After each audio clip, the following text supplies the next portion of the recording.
नमस्कार, जय महाराष्ट्र।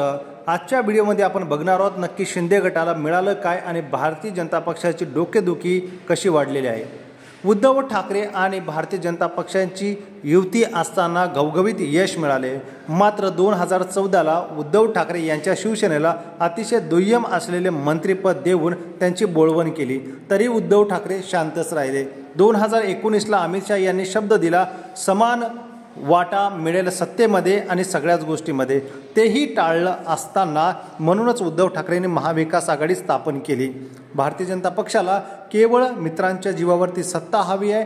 छोटे छोटे पक्ष संपवायचं काम हे भारतीय जनता पक्षाने केलेलं आहे आणि तो करत राहील, हा डाव उद्धव ठाकरेंनी ओळखला। मात्र शिंदे गटाच्या माध्यमातून पुन्हा एकदा फोडाफोडी झाली आणि राज्याचं समीकरणच बदललं। यामध्ये खासदार आमदारांनी शिंदे गटाला साथ दिली, आज त्याच खासदारांना तिकिटासाठी त्यांच्या पुढे झुकावं लागतंय। तर दुसरीकडे भारतीय जनता पक्ष सांगेल त्याच उमेदवारांना तिकीट देण्याचं काम शिवसेनेमध्ये सध्या चालू आहे। येणारी विधानसभा ही जी 40 आमदार गेलेले आहेत त्यांच्यासाठी खूप धोक्याचे आहेत।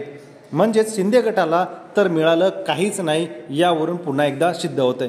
केवळ मुख्यमंत्रीपदी शिंदे यांना बसवलेला आहे, मात्र खरा कारभार भारतीय जनता पक्ष आणि दिल्लीतले श्रेष्ठीच करत असल्याचं राजकीय वर्तुळात जोरदार चर्चा आहे। एकंदरीत बघता गद्दारकीचा सिक्का हा शिंदे गटासोबत गेलेल्या आमदार खासदारांना लागलेला आहे। तर दुसरीकडे अजित पवारांवरती आरोप याच शिंदे गटाने केले होते, आज त्यांचाच प्रचार करण्याची वेळ आणि त्यांच्याच पक्षात प्रवेश करून घेण्याची वेळ याच खासदार आमदारावरती आलेली आहे। आपल्याला काय वाटतं, हे विश्लेषण योग्य आहे का? कमेंट करा। धन्यवाद।